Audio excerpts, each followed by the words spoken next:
Some movies don't just flop, they destroy entire studios.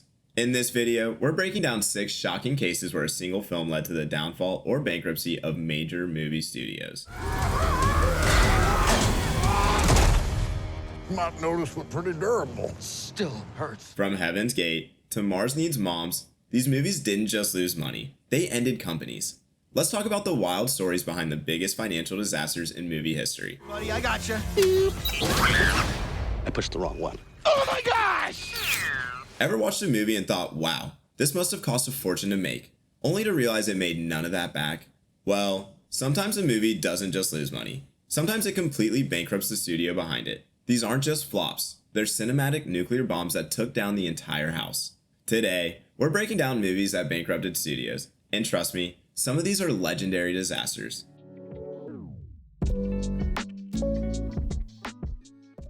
What's up, and welcome back to my channel, where we talk all things movies, from cult classics to industry collapses. Today's video is all about those epic movie disasters. Films so costly, so poorly received, and so underwhelming at the box office that they brought entire studios crashing down. We're diving into 6 major movies that killed the companies behind them. And while some of these are infamous, a few of them might just surprise you. They were wrong. Make sure to like, subscribe, and hit that notification bell so you don't miss future breakdowns like this. Let's get into it. It has been called the most controversial motion picture of its time. It is the most talked about and written about film of the decade. We have to start with the poster child for cinematic disasters, Michael Cimano's Heaven's Gate. Fresh off the success of The Deer Hunter, Cimano was given a blank check from United Artists. What followed was a bloated, 5-hour Western epic filled with production delays, insane spending, and constant reshoots. The budget ballooned from $11 million to over $40 million, a massive number at the time. In the box office, it made just $3.5 million in return. The failure was so catastrophic that United Artists was sold off to MGM, essentially ending its reign as a major player. Heaven's Gate didn't just flop, it redefined how Hollywood approached director control and budgets. Eddie Murphy is Pluto Nash? Pluto Nash. It is a pleasure to meet me. This one almost feels unfair, because nobody expected this to be a hit. But wow, did it bomb hard. Let's get it right this time.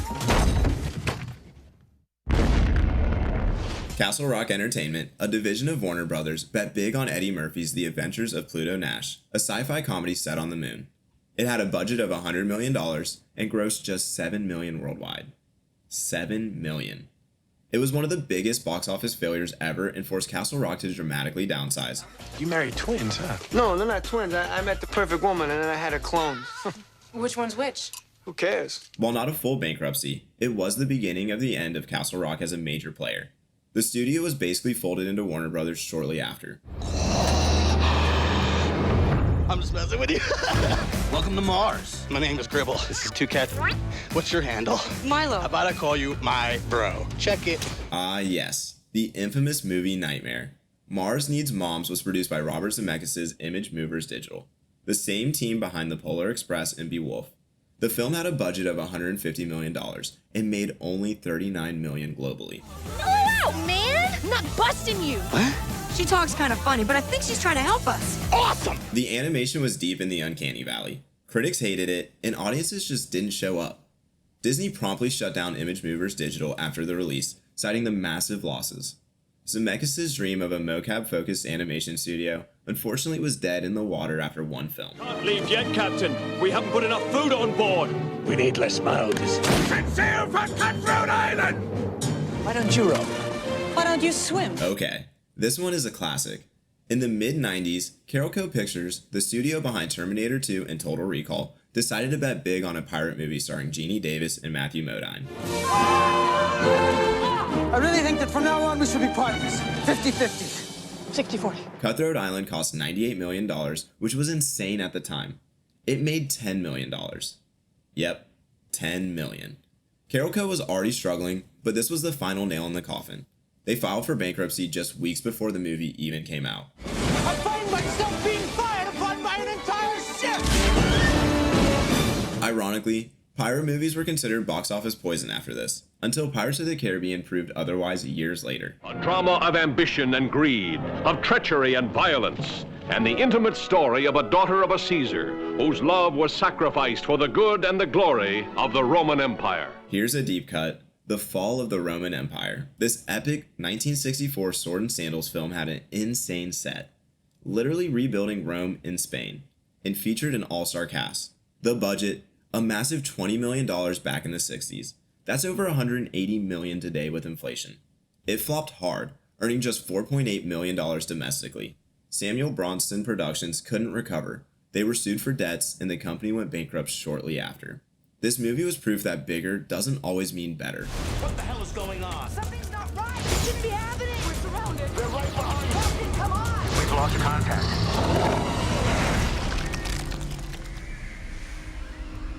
Let's talk video games and heartbreak. Square, the company behind the Final Fantasy games, wanted to break into film with a revolutionary CGI product. So they made The Spirits Within, an ambitious, ultra-realistic animated sci-fi film.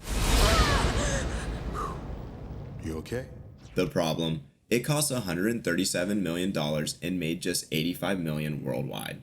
Square Pictures, created specifically for this movie, was shut down immediately. Guys, I need you to shut this place down.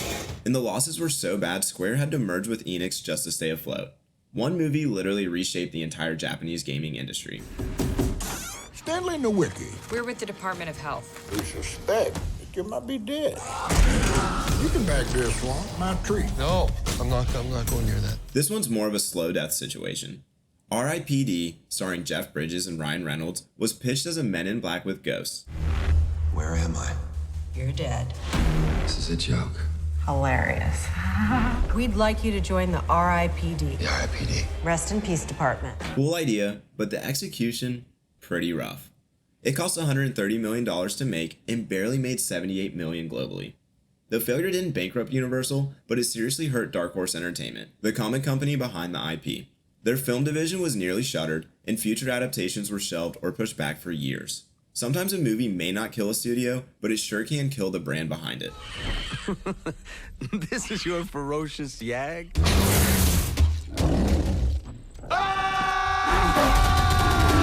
And finally, the crown jewel of nobody remembers this existed. Delgo was an indie animated film with a stacked voice cast. Freddie Prinze Jr., Jennifer Love Hewitt, Val Kilmer, and the worst wide release opening in history at the time. What? What the fuck? It made just over $500,000 on a $40 million budget. Fathom Studios poured everything into this movie, believing it would be their breakout hit. Your people need you, Delgo. I need you. Instead, it became their only release, and they shut down shortly after. Sometimes a dream just isn't enough. What is this? CSI KFC?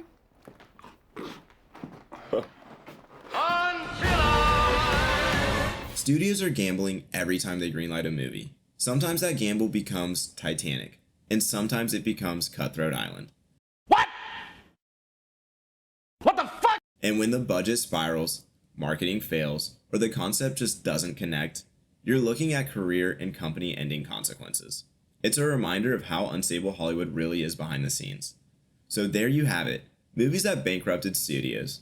Some of these films were ambitious, some were just bad, but all of them left a crater in the companies that made them. Let me know in the comments, which one of these shocked you the most, and are there any other notorious flops you think deserve a spot on the list? If you enjoyed this breakdown, make sure to hit that like button and subscribe if you haven't already for more movie deep dives every week. Thanks for watching. I'll see you in the next one. Take care.